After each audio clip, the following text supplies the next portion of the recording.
अस्सलामुअलैकुम। Sports world में आपको खुशामदीद कहेंगे। मैं हूं हिफ्सा इम्तियाज। सबसे पहले बात करते हैं, पाकिस्तान ने रावलपिंडी टेस्ट में 5 विकेटों के नुकसान पर अब तक 240 रन बना लिए हैं।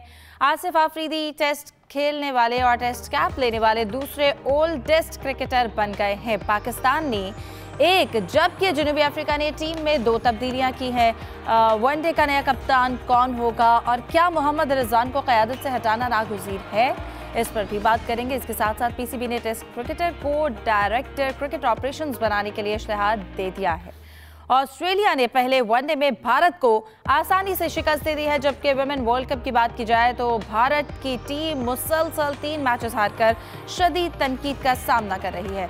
सुल्तान ऑफ जौहर हॉकी कप में पाकिस्तानी टीम की कारकर्दगी मायूस कुन रही है और अफगानिस्तान के इनकार के बाद अब जिम्बाब्वे पाकिस्तान में 3 मुल्की सीरीज खेलेगा या नहीं। इन तमाम मौज़ूआत पर बात करने के लिए स्टूडियो में मेरे साथ मौजूद होंगे जाहिद मकसूद साहब, मोहम्मद यूसुफ अंजुम और हमारा साथ दे रहे हैं सलीम खालिक साहब भी। आप तीनों को वेलकम कहूँगी। जाहिद साहब, आपसे आगाज़ करती हूँ। अभी पिंडी में दूसरा टेस्ट खेला जा रहा है और 5 आउट हो गए हैं पाकिस्तान की टीम के, और आज के मैच में हमारे कप्तान ने टॉस जीतकर पहले बैटिंग का फैसला किया है। इस फैसले को क्या देख रहे हैं और इसके साथ साथ जो अब तक हमारे 5 बैट्समैन हैं उन्होंने जैसी परफॉर्मेंस रखी, अब्दुल्ला शफीक, शान मसूद, बाबर आजम, इसके हवाले से क्या कहेंगे? हिफ्जा, देखें, टॉस जीतकर तो यही बनता था कि शान मसूद जो है लकी कैप्टन दिखाई देते हैं, क्योंकि लाहौर में भी टॉस जीते थे, उन्होंने बैटिंग की थी, और रावलपिंडी में भी यहाँ बैठ के हम अंदाज़ा कर सकते हैं कि पहले बैटिंग करना ही मुफीद है। और जब खेल ख़त्म हुआ है तो क्योंकि टाइम का हिसाब भी देखा जाता है, वैसे तो एक दिन में 90 ओवर होते हैं, आज 91 यानी 91 ओवर्स हुए, 259 रन बनाए पाकिस्तान ने और 5 पाकिस्तान के खिलाड़ी आउट हुए हैं। जैसा आपने पहले टास की बात की है तो मेरे नज़दीक तो ये एक दुरुस्त फैसला था, बल्कि अच्छा फैसला था। और जब पिच रिपोर्ट दे रहे थे बाजिद खान और रमीज़ राजा, तो दोनों मुत्तफिक थे कि पिच टर्न लेगी और स्पिन पिच हो सकता है तीसरे या चौथे दिन ये मैच ख़त्म हो जाए। लेकिन आज पहले दिन बिल्कुल रवायती अंदाज में पिच खेली है, जैसा कि अमूमन टेस्ट में होता है कि पहले दिन कोई 250 या 250 रन बन गए, 4 या 5 आउट हो गए, तो ऐसे ही खेली है। आज स्पिनर्स की भी ज़्यादा मदद नहीं कर रही थी। और अगर शुरू से आप देखें अपने तमाम खिलाड़ियों को तो अब्दुल्ला शफीक अच्छा खेल रहे थे, लेकिन अब्दुल्ला शफीक और शान मसूद, जिन्होंने सबसे ज़्यादा, शान मसूद ने 87 रन बनाए, अब्दुल्ला शफीक ने 57 रन बनाए और दोनों खुद आउट हुए हैं। और शान मसूद तो बहुत अच्छा भी खेल रहे थे, स्टार्ट भी बहुत अच्छा किया, इब्तदाई 25 या 27 में उनके 3 छक्के थे और फिर जल्दबाजी में वो छक्का मारने की कोशिश में अपने विकेट गवा कर चलते बने। बाबर आजम बहुत जल्दी आउट हुए, 16 रन बनाए, लेकिन एक शानदार उनको पहले लाइफ लाइन मिली और रिव्यू पर वो बच गए और अगली ही गेंद पर जो कि उनके टोनी जोजई जो लाहौर में भी जो बहुत अच्छा खेले थे, उन्होंने एक इंतहाई शानदार कैच लिया, उसकी नज़र हो गए। इमामुल हक को मुझे लगता है एक अच्छी गेंद पड़ी, उस पर आउट हुए। फिर रिव्यू पर जो है रिजवान भी चलते बने, जो शायद एक प्रेशर में भी दिखाई देते हैं, 19 रन बना सके। तो पाकिस्तान का स्कोर देखा जाए, क्योंकि अब सलमान आगा मौजूद हैं, एक अच्छी बात यह है कि सऊद शकील जो कि लाहौर में अच्छा स्कोर नहीं कर सके थे, एक इनिंग्स में वो 0 पे चलते बने थे, दूसरी में 38 किए थे, आज वो खेल रहे हैं, जमे हुए हैं पिच पे। और लगता है पाकिस्तान अगर जितना भी ज़्यादा स्कोर कर लेगा, क्योंकि अगर लाहौर से कंपैरिजन करने, क्योंकि कंडीशंस पिच मुख्तलिफ होती है, तो 313 रन बनाए थे पाकिस्तान ने पहले दिन लाहौर में जब मैच था। आज उस हिसाब से ज़रा कम रन हैं, लेकिन बेहतर पोजीशन में पाकिस्तानी टीम दिखाई देती है। सलीम साहब, आपको क्या लगता है पिच कंडीशन कितनी मुख्तलिफ है लाहौर से, और जिस तरह से हमने आगाज़ किया है कितना बेहतर आगाज़ है और इससे मज़ीद कितना बेहतर हो सकता था? हिफ्जा, आगाज़ वैसा हम नहीं कह सकते जो हमने एंड किया। आधी टीम हमारी आउट हो चुकी है और लास्ट हमारा रिकॉग्नाइज्ड ये प्लेयर है, उसके बाद हमारे बॉलर्स आना शुरू हो जाएंगे। यानी ये एक पार्टनरशिप अब इनकी दोनों की लगनी चाहिए, सऊद की और सलमान की, नहीं तो फिर हमारे लिए 350 भी जो हमने मिनिमम एक होना चाहिए, 350 तक तो हमें जाना चाहिए। तो थोड़ा सा ऐसा हुआ कि जैसे आज भी सेट होकर हमारे कुछ बैटर्स आउट हुए। अगर हम शुरू से आए अब्दुल्ला की तरफ से, तो ये उन्होंने जो शुरू में खेले किस्मत के धनी मैं कहूँगा उनको, जिस तरह चांसेस मिले। एक बार तो ये भी हुआ कि विकेट पे बॉल लग गई लेकिन बेल्स नहीं गिरी, कैचेस उनके ड्रॉप हुए, तो ऐसा लग रहा था लक फैक्टर आज उनके साथ है और वो सेंचुरी कर देंगे, लेकिन फिर आउट हो गए। मुझे मगर पर्सनली अगर मैं कहूँ तो सबसे ज़्यादा अफसोस बाबर आजम के हवाले से, क्योंकि ना सिर्फ वो सारे शायकीन जो हमें नज़र आ रहे होते हैं टेलीविज़न पे, जो कि हम देख रहे हैं कि इतने सारे लोग बैठे हैं मैच देख रहे हैं, तालियां बजा रहे, बाबर बाबर के नारे लगा रहे, बल्कि हज़ारों लाखों लोग टेलीविज़न पे भी बैठ के देख रहे होते हैं और वो बाबर के लिए चाह रहे होते हैं कि वो परफॉर्म करें। मेरा ख्याल है 2 साल किसी और प्लेयर को नहीं मिलते बगैर सेंचुरी किए हुए, तो उनको इतने मौके मिल रहे हैं। हर इनिंग में हम लोग यही तवक्को करते हैं कि वो कुछ करेंगे। कुछ शॉट्स उनके बहुत अच्छे होते हैं, आज भी उन्होंने कुछ शॉट्स बहुत अच्छे खेले, कवर ड्राइव, कट शॉट उन्होंने लगाया, लेग पे भी खेला, लेकिन फिर जिस तरह वो आउट हुए, सेली पे बड़ा अच्छा उनका कैच लिया, तो थोड़ा सा ये बाबर के हवाले से है और बहुत अरसे से ये बात हो रही है। देखें यूनुस खान की मिसाल सामने है, इतने उन्होंने रन बनाए टेस्ट क्रिकेट में। वो ऐसे प्लेयर थे कि अभी ऑस्ट्रेलिया का टूर करके आए हैं, 14 घंटे की फ़्लाइट ली है, घर पे आके फिर पता चलेगा वो क्लब का मैच खेलने चले गए और उनका क्लब का मैच देखने के लिए हज़ारों लोग आ जाते थे। यानी क्लब का मैच खेलने में भी उनको कोई ईगो नहीं थी उनकी। तो बाबर को भी चाहिए कि कुछ मैच खेला करें, रेड बॉल के जहाँ कहीं मौका मिल रहा है तो खेले, तो उससे कॉन्फिडेंस उनका थोड़ा आएगा। तो इस तरह की परफॉर्मेंस में, वरना ये मुझे तो अफसोस होता है उनको देख के कि इतना बड़ा एक प्लेयर था और ऐसा जा रहा है। लेकिन यहाँ पे शान मसूद की मैं एक तारीफ़ करना चाहूँगा, एक और बड़ी अच्छी उन्होंने इनिंग खेली और लग रहा था कि फिर सेंचुरी करेंगे, लेकिन मुसलसल दूसरे मैच में मिस किया बहुत ही ज़्यादा। कुछ प्लेयर्स हमारे बहुत ओवर रेटेड हैं, कुछ अंडर रेटेड। शान के साथ ऐसा है कि वो जितना भी परफॉर्म कर लें लोग उनको बुरा भला ही कह रहे होते हैं। जैसे आज आपने देखा होगा जब उन्होंने 50 की तो टेलीविज़न पे कमेंटेटर ने बताया कि 8 इनिंग में चौथी 50 है। अगर हम टेस्ट चैंपियनशिप के देखें पिछले साल कितने रन बनाए, टॉप बैटर्स में शामिल होते हैं, लेकिन इतनी परफॉर्मेंस उनकी ज़्यादा अहमियत नहीं दी जाती। तो उन्होंने बहुत अच्छा परफॉर्म किया। अब देखते हैं जो हमारा आखिरी एक मंझावा प्लेयर खेल रहा है बॉलर से पहले का, स्कोर को कहाँ तक ले जाता है। ठीक है, हमारे साथ ही रहेगा सलीम साहब। हमें ज्वाइन किया है जुल्फ़िकार ने पिंडी से, उनसे बात करते हैं। जुल्फ़िकार बताइएगा, जुल्फ़िकार बेग इस वक्त पिंडी में मौजूद हैं। इस वक्त टेस्ट का माहौल क्या देख रहे हैं? शायकीन की कितनी तादाद वहां पर पहुंची है? अगर वेदर कंडीशंस की बात की जाए, पिच की कंडीशन कैसी देख रहे हैं? जी, पिच तो डेफिनेटली हमारे सीनियर ने भी कहा है कि यहाँ पे रन के काफ़ी अंबार लगेंगे और बड़ा अच्छा पाकिस्तान की टीम ने परफॉर्म किया है। और जहाँ तक पिंडी के क्राउड का ताल्लुक है, पिंडी बॉयज़ हमेशा क्रिकेट के फैंस अपने स्टार्स के भी हैं और दोनों टीमों को ये बैकअप करते हैं। बड़ी तादाद में शायकीन क्रिकेट मैच देखने के लिए आए थे। कड़ी धूप की वजह से भी लोगों ने खूब इंजॉय किया क्रिकेट को।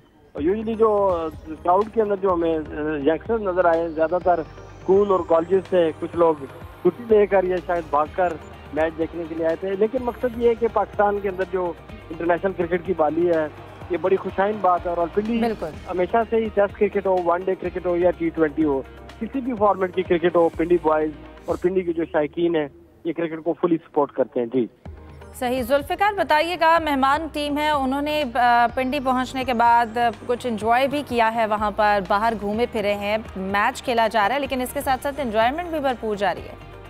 जी डेफिनेटली ब्लू एरिया में पिंडी एक 6 स्टार होटल है, वहाँ पे ठहरी हुई, उसके अंदर एक शॉपिंग मॉल भी साथ जुड़ा हुआ है। तो ये सिक्योरिटी का कोई खास इशू नहीं रहा इनको। तो उसी मॉल के अंदर इन्होंने शॉपिंग भी की, क्राफ्ट इन्होंने लिए डिफरेंट, हमारे के अंदर जो दुनिया का बेस्ट क्राफ्ट मिलता है, तो ज़्यादा दिलचस्पी साउथ अफ्रीकन प्लेयर्स ने क्राफ्ट में ली है और जो दीगर की फैमिली के लिए उन्होंने लिया है। और लोकल यहाँ का जो रवायती फूड है उसको भी उन्होंने टेस्ट किया। तो मुमकिन है कि जो पाकिस्तान के अंदर साउथ अफ्रीका जो हाई कमिश्नर है वहाँ पे भी इनको इनवाइट किया जाएगा। और काफ़ी एक्साइटेड है ये साउथ अफ्रीकन प्लेयर्स और वो काफ़ी इम्प्रेस हुए पाकिस्तान की जो स्पेशली इस्लामाबाद की जो डेवलपमेंट है उसको देख के काफ़ी इम्प्रेस हुए, जो अच्छे रोड इंफ्रास्ट्रक्चर की वजह से। तो उनका ये कहना था कि पाकिस्तान में खेल के काफ़ी वो एंजॉय कर रहे हैं। जी जुल्फ़िकार, शायकीन क्रिकेट क्या तासुरात रखते हैं? टीम के 5 खिलाड़ी आउट हो गए हैं, क्या कहते हैं स्पेशली बाबर की परफॉर्मेंस के हवाले से? डेफिनेटली ज़्यादातर जो हमारे जो यंगस्टर्स हैं, जो क्रिकेट को प्यार करते हैं, जो क्रिकेट को समझते हैं, वो बाबर से काफ़ी उनकी हाई उनकी उम्मीदें होती हैं। वो समझते हैं कि बाबर आजम अच्छा परफॉर्म करेंगे, लेकिन जब वो आउट हुए तो काफ़ी मायूस दिखाई दिए शायकीन। तो ज़्यादातर शायकीन जो क्राउड में जिनसे हमारी बातचीत हुई, उनका ये कहना था कि बाबर को लंबी इनिंग खेलना चाहिए, काफ़ी सीनियर प्लेयर हैं और काफ़ी एक्सपीरियंस भी रखते हैं। तो हम उन्हें ही देखने के लिए आए थे मैच में, लेकिन वो उस अंदाज से नहीं खेल सके। लेकिन ये प्रोफेशनल क्रिकेटर्स हैं और इनको इस चीज़ पे गौर करना चाहिए कि किस तरीके से उन्होंने ज़्यादा देर विकेट पे रुकना है और टीम की जीत के लिए अपना किरदार अदा करना है। जी बिल्कुल ठीक है, बहुत शुक्रिया जुल्फ़िकार बेग आपके वक्त का। यूसुफ, आपकी जानिब आऊँगी। पाकिस्तानी टीम कब तक बड़े नाम होने के बावजूद बड़ा स्कोर नहीं कर सकती? हम बाबर आजम की परफॉर्मेंस को कब तक बुरा दिन कहकर नज़रअंदाज कर सकेंगे? देखिए, बाबर आजम का आज लोगों की नज़रें थी कि बाबर आजम लाहौर के बाद अब रावलपिंडी में कैसा परफॉर्म करते हैं। ख़ासतौर पर उनके साथ रिजवान का भी खासा जिक्र होता रहा, क्योंकि आपको पता है कि वनडे टीम की कप्तानी के हवाले से जो रिजवान का नाम भी काफ़ी दिनों से ज़ेर बहस था। बाबर आजम पर पूरी दुनिया की नज़रें होती हैं, सिर्फ पाकिस्तानी फैंस की नहीं होती, लेकिन बाबर आजम अभी तक वो बड़ी इनिंग्स खेलने में कामयाब नहीं हुए जो उनको खेलनी चाहिए थी। सलीम साहब ने अच्छा जिक्र किया कि इनको डोमेस्टिक में जाना चाहिए था, क्योंकि जो बड़े प्लेयर होते हैं वो अपनी खामियां दूर करने के लिए डोमेस्टिक का रुख करते हैं, जबकि बाबर आजम ने ऐसा नहीं किया। उन्होंने अपने कैम्बिस को तरजीह दी कि मैं कैम्बे अपनी ट्रेनिंग कर रखूँगा, और उसका खमियाजा आज भी हमें देखने को मिला कि वो इतना ज़्यादा स्कोर नहीं कर पाए, जिसकी वजह से फैंस भी मायूस हुए और पाकिस्तानी टीम की थोड़ी सी पोजीशन भी कदरे थोड़ा ख़राब हुई। ओवरऑल पाकिस्तान के खिलाड़ियों को यही इशू रहा है कि वो जब उनकी खामियां होती हैं उनको समझते नहीं है किस तरह उनको दूर करना है। वो समझते हैं कि हम अपनी टेक्निक के ज़रिए इसको बेहतर कर लेंगे, लेकिन जब तक आप मैचेस नहीं खेलेंगे उस वक्त आप अपनी खामियों को दूर करने में कामयाब नहीं हो सकते। रिजवान ने गो के अपने डोमेस्टिक में 100 रन भी किए थे, लेकिन आज भी अच्छे टच में दिखाई देते, लेकिन वो एक अच्छी बॉल पर वो रवैयों का शिकार हुए जिस पर अंपायर की तरफ से उनको आउट दिया गया। तो ओवरऑल ये हमारा अलमिया रहा कि पाकिस्तान के जितने बड़े नाम हैं वो सिर्फ अपने नाम के सारे खेलने की कोशिश करते हैं। हालांकि अब वो दौर बदल चुका, अब यंगस्टर भी सामने आ रहे हैं, उनको जो देखकर थोड़ी सी मिसाल बनानी चाहिए कि जब तक आप परफॉर्म नहीं करेंगे लोग आपको उस तरह मोहब्बत भी नहीं देंगे, और पाकिस्तान की टीम की जो पोजीशन है वो भी आपकी होने की वजह से बेहतर नहीं होगी। बिल्कुल यूसुफ, और आज के मैच में जो चेंजेस की गई हैं, आपको लगता है इससे कोई फ़र्क पड़ेगा? दोनों टीम्स में पाकिस्तान ने 1, साउथ अफ्रीका ने 2 चेंजेस किए हैं। देखें फिजा, एक तो थोड़ा सा मैं ये बताना चाहूँगा कि लाहौर टेस्ट की निस्बत ये पिंडी की जो विकेट है ऐसी दिखाई नहीं दे रही। लाहौर में हमने देखा कि अलियन उन्होंने स्पिन लेना शुरू किया था, लेकिन यहाँ पर ना इतना ज़्यादा स्पिन देखने को मिला है और ना ही ज़्यादा पेसर को फ़ायदा देखने को मिला है। मार्को जॉनसन को उन्होंने लिया, जबकि कैशव महराज उनकी जो ख़ास बड़े तजर्बाकार और स्पिनर उनको उन्होंने टीम का हिस्सा बनाया, लेकिन अब अभी तक वो एक जो तवक्कुआत उनसे की जा रही थी उनके आने से कि साउथ अफ्रीका की टीम अच्छी परफॉर्मेंस देगी, वो अभी तक पूरी नहीं। इसकी वजह यह कि जो ट्रैक है वो खालिस्तान बैटिंग पैराडाइज लग रहा है, और इसमें मेरे ख्याल में ज़्यादा चांसेस यही हो सकते हैं कि ये मैच ड्रॉ की जानब जा सकता है। बिल्कुल जाहिद साहब, अभी जैसे कि यूसुफ ने भी जिक्र किया, हम रिजवान की परफॉर्मेंस की बात करें, इसके साथ साथ एक चीज़ भी ज़ेरे गौर है, अगर हम वनडे की कप्तानी की बात करें, इसके हवाले से क्या लगता है वनडे टीम के कप्तान कौन होगा? क्या रिजवान को हटाना बहुत ज़रूरी है? और फिर हमारे पास रिजवान का ऑप्शन क्या है अगर रिजवान नहीं होते कैप्टन तो? देखिए उसका कप्तानी का जो इशू है ना वो एक खिचड़ी सी पकी हुई है, क्योंकि आए रोज़ हम कप्तान चेंज कर चुके हैं। आज तक किसी ने नहीं बताया कि शाहीन को क्यों बनाया, फिर शाहीन को क्यों हटाया, फिर रिजवान को बनाया, फिर रिजवान को हटाना है, फिर बीच में बाबर आ गए तो वो क्यों आ गए, आते फिर बाबर को हटा दिया। यहाँ तक कि गुज़श्ता रोज़ पीसीबी ने एक प्रेस रिलीज भी जारी कर दिया है कि माइक हैसन कहते हैं कि कप्तान अनाउंस करें ताकि हम अगला जो है वर्ल्ड कप या वनडे टीम बना सकें, उस सिलसिले में कोई हल निकाल सकें। तो मीडिया में जो खबरें गर्दिश कर रही हैं, जो हमारे भी सोर्स बता रहे हैं कि वो तो नो डाउट इस पर गौर किया जा रहा है कि रिजवान की जगह शाहीन को या सलमान आगा को बना दिया जाए, क्योंकि टेस्ट क्रिकेटर राशिद लतीफ़ जो है उनका ये मौक़िफ़ था कि अगर चेंज करना ही है तो फिर सलमान आगा को बना दिया जाए। तो मैं कहता हूँ कि गैर यकीनी सी की कैफियत है, यहाँ तक पहुँचनी नहीं चाहिए, बहुत पहले अनाउंस कर देना चाहिए कि T20 का कैप्टन कौन है, वनडे का कैप्टन कौन है। यहाँ तक अब आए कि एडवाइजरी बोर्ड बैठेगा या सिलेक्शन कमेटी बैठेगी, क्योंकि ये बेसिकली स्वाबदीद होती है चेयरमैन पीसीबी की, अमूमन कैप्टन का वही अनाउंस करते हैं। जिसको भी बनाना है जल्दी बना दें। मेरी ज़ाती राय में तो खैर रिजवान जो है कि चैंपियन ट्रॉफी उनकी अच्छी नहीं गई थी, या यूँ कह लें कि वेस्ट इंडीज़ का टूर भी अच्छा नहीं था, और फिर प्रेशराइज भी होते हैं हमारे प्लेयर, क्योंकि कप्तान हमने तो माजी में देखा है कि अब कप्तान की बहुत ज़्यादा से नहीं है, स्वाबदीद उतनी नहीं है जितनी पहले कैप्टन की होती थी। अब हो सकता है पावर्स जो हैं वो माइक हैसन के पास ज़्यादा हों। तो माजी में जो कैप्टन थे, और आपको याद होगा जब न्यूजीलैंड से वापस आए थे तो रिजवान ने एक बयान भी दे दिया था कि जिन्होंने टीम बनाई है उनसे पूछें मुझे क्या पूछते हैं, कुछ शायद यही बासी बातें उनके खिलाफ गई हैं। तो जो भी कैप्टन आएगा और उसको पावर्स देनी चाहिए और कैप्टन को पावर्स लेनी चाहिए। ये ना हो कि किसी को कप्तान बनाया जाए फिर वो अपनी शरायत उसकी ना मानी जाए तो कोई भी ना आए, तो यही कप्तान बरकरार रहें। सही। सलीम साहब, आपको क्या लगता है कैप्टनसी का क्या क्राइटेरिया है जिसकी बेस पे सिलेक्ट करते हैं? फिर अगर जो मजीद नाम सामने आ रहे हैं, अगर हम रिजवान को नहीं हटाते तो आपको लगता है मजबूत कैंडिडेट कौन है? देखिए, कैप्टनसी की तब्दीली लग तो रहा है कि शायद अब हो जाएगी, और जो नाम सामने आ रहे हैं सभी उस पर अब डिस्कस कर रहे हैं काफ़ी। लेकिन पाकिस्तान में अक्सर ऐसा भी होता है सरप्राइजेस भी सामने आ जाते हैं, क्या पता कोई सरप्राइज़ सामने आ जाए। लेकिन अभी 2-3 दिन पहले एक चेयरमैन पीसीबी मोहसिन नकवी ने एक डिनर रखा था कौमी क्रिकेटर्स के लिए। उस डिनर में वो शाहीन शाह अफरीदी को एक साइड में एक जगह लेकर बैठ गए थे और काफ़ी देर तक उनसे बातें करते रहे थे। उसके बाद ये स्पेकुलेशन शुरू हुई कि शाहीन को कैप्टन बनाया जा रहा है और इस पर टीम में भी बातें हुई। तो ज़ाहिर है टीम के प्लेयर्स के मीडिया में भी हैं दोस्त, तो उन्होंने उनको भी बताया, फिर टेलीविज़न पे ब्रेकिंग न्यूज़ भी बनी, जो ये ठीक बात है। Shaheen is one of them जो अभी जिनके ऊपर गौर किया जा रहा है। लेकिन जैसे पीसीबी वाले कहते हैं कि सलमान भी हो सकते हैं, बाबर तक का नाम लिया जा रहा है। लेकिन अगर बाबर ने कैप्टनसी दोबारा ली तो ये बहुत बड़ा ब्लंडर होगा। पहले भी उन्होंने कैप्टनसी दोबारा लेके बड़ी गलती की थी, जिसकी वजह से जो उनके अपने दोस्त थे वो उनके दुश्मन बन गए थे। खैर, तो अब आज मीटिंग एक होनी थी, मेरा ख्याल है यूसुफ साहब के पास शायद उस हवाले से कोई अपडेट हो। अभी तक तो जब मैंने लास्ट टाइम अपनी ईमेल चेक की थी कोई ऐसा प्रेस रिलीज आया नहीं था। अब हो सकता है डिस्कशन आज हो जाए और PCB after the test announce करे स्क्वाड के साथ। लेकिन लग ऐसा रहा है कि वनडे में तो चेंज होगी और T20 में इस वक्त इंतज़ार हो रहा है हमारे शादाब खान का। माइक हैसन बहुत लाइक करते हैं उनको, ऑब्वियसली उनके खेल की वजह से, उनके एटीट्यूड की वजह से।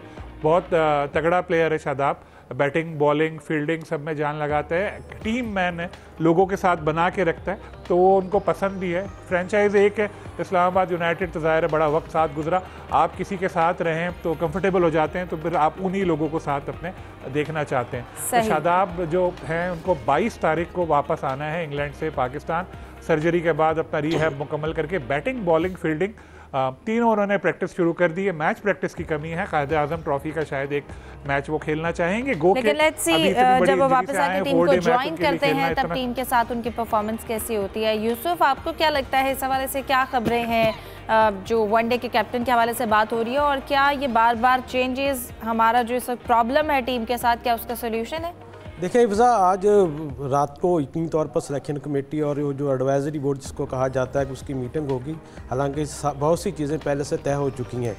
इशू ये है कि जो माइक हैसन है हेड कोच, उनके लिए जो मोहम्मद रिजवान है वो उनके मंजूर नज़र, आप जिसको कहते हैं कि नहीं है, वो फेवरेट नहीं है, उनकी अंडरस्टैंडिंग उनके साथ नहीं है। इसलिए उन्होंने खुद से ये अब चेयरमैन पीसीबी को दरख्वास्त की थी कि कप्तान के हवाले से कोई एक दोबारा बैठक बुलाई थी जिसमें दोबारा चीज़ों को रिव्यू किया जाए। अगर कप्तान तब्दील करना ज़रूरी है तो मेरे ख्याल में फिर शाहीन शाह अफरीदी को अगर आपने कप्तानी देनी है तो उसको T20 का भी बनाना चाहिए, क्योंकि सलमान आगा के बारे में हम पहले कह चुके हैं वो कप्तानी के लिए आइडियल नहीं है, लेकिन चूँकि वो फेवरेट है माइक हैसन के, तो इसलिए मेरे ख्याल में अगर दोबारा ये कप्तानी के हवाले से आज दोबारा बातचीत होती है जैसा कि चीज़ें सामने आ रही हैं, तो मेरे ख्याल में फिर शाहीन शाह अफरीदी को कप्तानी से इनकार करके नहीं करना लेने चाहिए, बल्कि सलमान अली आगा को ही वनडे टीम का कप्तान बनाना चाहिए। 3 कप्तान बनाकर हम अब क्या करेंगे? हमारे पास अंडरस्टैंडिंग पहले खिलाड़ियों का आपस में नहीं है, पहले ग्रुपबाजी का एक हम सुनते आते हैं पाकिस्तानी खिलाड़ियों में मजीद तकसीम पैदा होगी। इसलिए 1 या 2 कप्तान अगर सलमान आगा को कप्तानी दे दिए तो मेरे ख्याल में ये फिर अच्छा फैसला होगा, या फिर शाहीन को दोनों T20 और वनडे की कप्तानी सौंप देनी चाहिए। ठीक है, इस हवाले से डिस्कशन जारी रखते हैं, एक ब्रेक के बाद stay with us.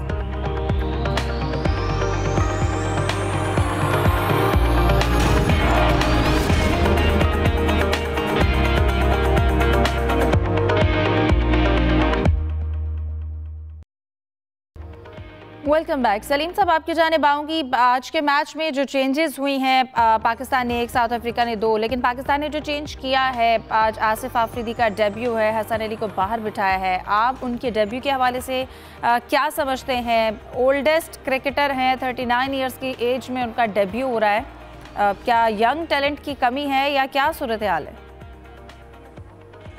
Second oldest cricketer बन गए हैं पाकिस्तान की हिस्ट्री में टेस्ट डेब्यू करने वाले।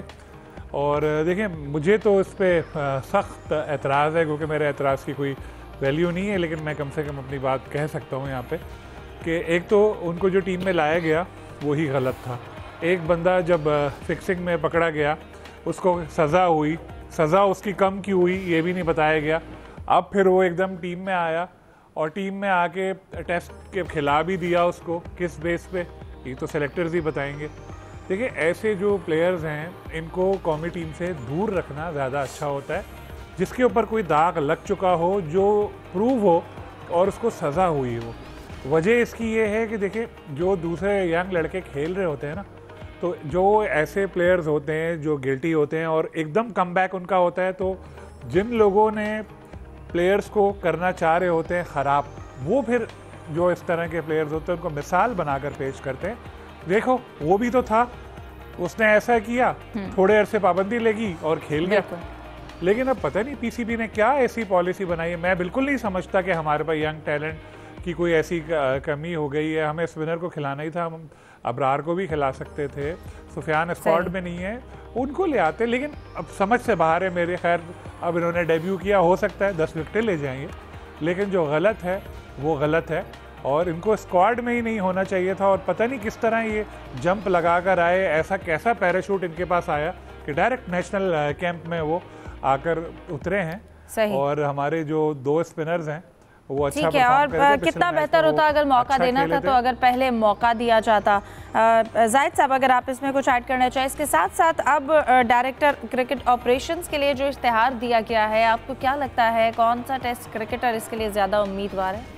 देखें हिफ्ज़ा, हमारी इतलात के मुताबिक शुरू तो ही जब से मोहसिन नकवी साहब आए हैं तो डायरेक्टर ऑपरेशन जो उस्मान वाला हैं उससे कोई इजी फील नहीं कर रहे थे। इब्तदा में ही लगता था कि शायद इनको चेंज कर दिया जाएगा। फिर आपको पता है एशिया कप के दौरान जो इल्ज़ाम लगा था इन पर, जो कहा गया था इन्होंने सुस्ती दिखाई है, भर वक्त कार्रवाई नहीं की, आईसीसी को टैकल नहीं कर सके, उससे इनको सस्पेंड किया गया था, फिर बहाल कर दिया। अब पीसीबी ने क्योंकि ऐड दिया है और उसमें टेस्ट क्रिकेटर की शर्त रखी है, हमारे सोर्सेज तो ये बताते हैं कि इस वक्त जो दौड़ लगी हुई है उसमें मिसबाह उल हक जो है नंबर 1 पर हैं और मिसबाह को इनकी सीट दी जाएगी। जाहिर है, लगता ऐसा है कि जो रवायत भी है कि पीसीबी से उस्मान वाला साहब को निकाला नहीं जाएगा और हो सकता है इनको पीएसएल की तरफ शिफ्ट कर दिया जाए। लेकिन ये भी इतला आई थी अंदरूनी हलकों की तरफ से कि वहाँ सलमान नसीर भी इजी फील नहीं करते उस्मान वाला के साथ। तो मिसबाह उल हक जो है मेरी इतला के मुताबिक जो है इस वक्त दौड़ में नंबर 1 है और बाद हल्के तो खैर वहाब रियाज का भी नाम लेते हैं कि शायद उनको शामिल कर लिया जाए। सही। यूसुफ, हम दीगर खेलों की अगर बात करें तो हॉकी का जैसे कि मलेशिया में मैच हुआ, फिर जब पाकिस्तान इंडिया की मैच थी तो उस वक्त एक हाइप क्रिएट थी। लेकिन अगर ओवरऑल हॉकी में हमारे प्लेयर्स की परफॉर्मेंस की बात की जाए तो मायूस कुन कारकर्दगी रही। क्या वजह है? क्या ट्रेनिंग नहीं सही हो पा रही या वसाइल नहीं है प्रॉपर? देखिए सब कुछ है लेकिन बस नीयतों का फतूर है, क्योंकि पाकिस्तान की टीम ये जो मौजूदा खेली है वहाँ पर उसमें सबसे ज़्यादा सीनियर खिलाड़ी थे और 6 ऐसे खिलाड़ी थे जो सीनियर टीम की तरफ से खेलते हैं और बड़े अरसे के साथ खेलते आ रहे हैं जूनियर टीम की तरफ से भी। तो मेरे ख्याल में पाकिस्तान टीम को ये जो रिज़ल्ट था खासा मायूस कौन है। सिर्फ एक मैच हम जीते हैं मलेशिया के हाथ, बाकी मैचेस में हमें नाकामी का सामना करना पड़ा या फिर हम ड्रॉ खेले हैं। जितनी भी टीमें थी वह सुल्तान और जौहर कप में, उनमें से सबसे ज़्यादा तकड़ी अगर टीम कही जा सकती टैलेंट के हिसाब से या तजर्बे के लिहाज से तो वो पाकिस्तान की टीम थी। पाकिस्तान टीम ने जिस तरह मायूस किया तो मेरे ख्याल में ये एक लम्हा फिक्रिया है पूरी पाकिस्तान हॉकी फेडरेशन के लिए, क्योंकि यही वो यंग टैलेंट है जिसने आगे चलकर दोबारा पाकिस्तान सीनियर की नुमाइंदगी करनी है। टाइटल के लिए हमने तो कुव्वत और वबस्ता करनी है, लेकिन अगर इनकी ये परफॉर्मेंस का मेयार यहाँ पर ही हम देखें तो वो तो खासा मायूस करनी। इसमें जो सबसे ज़्यादा फैक्टर हमें नज़र आया वो फिटनेस के हवाले से था, क्योंकि पहला मैच हमने खेला मलेशिया को हराया 7-1 के हवाले से, उसके बाद अगले दिन दोबारा मैच था वो हम हार गए और इसी तरह फिर एक मैच हुआ एक दिन के वक्फे के साथ इंडिया के साथ, वो हमने ड्रॉ खेला, फिर अगले दिन जो मैच था वो हम हार गए। तो इससे साबित होता है कि हमारे पास जो स्किल्स यकीनी तौर पर हैं लेकिन फिटनेस जो है इस पर खासा काम करने की पाकिस्तान को ज़रूरत है। सही। सलीम साहब आपकी जानिब आऊँगी, कहिएगा अब अफ़गानिस्तान के इनकार के बाद जो एक 3 मुल्की सीरीज़ होनी थी पाकिस्तान में, आपको लगता है कि ज़िम्बाब्वे पाकिस्तान में वो सीरीज़ खेलेगी? और अगर अफ़गानिस्तान नहीं आ रहा पाकिस्तान, क्योंकि हालिया जो इस वक्त तनाव की सूरत हाल है, इससे एशियाई क्रिकेट का जो इत्तेहाद है उसको कितना नुकसान हो सकता है? देखिए जिम्बाब्वे ने तो बिल्कुल एक्सेप्ट कर ली पीसीबी की ऑफ़र और उसके बाद नया शेड्यूल भी जारी हो चुका है। इतने शॉर्ट नोटिस पे मेरे ख्याल है कि जिम्बाब्वे जैसी कोई टीम आ सकती थी, बाकी कुछ टीमों की सीरीज़ भी हो रही है। तो अच्छी चीज़ ये है कि हमारी क्रिकेट नहीं रुक रही और जो हमने शेड्यूल का अनाउंस किया था उसी के तहत ट्राई नेशन सीरीज़ होगी। सिर्फ जहाँ जहाँ अफ़गानिस्तान लिखा था वहाँ पर अब जिम्बाब्वे का नाम आ गया है। और एशियाई क्रिकेट में पहले तो इंडिया था, वो कहता था पाकिस्तान के साथ नहीं खेलेंगे, वो इस तरह की चीज़ें करता था। अब इंडिया के साथ अफ़गानिस्तान भी शामिल हो गया है और मुझे तो लग रहा है कि एशियन क्रिकेट काउंसिल का जो फ्यूचर है वो भी बहुत ज़्यादा ऐसा सया होता जा रहा है और पता नहीं कितना सरवाइव कर सके ये, क्योंकि बहुत ज़्यादा हो रही है क्रिकेट में भी।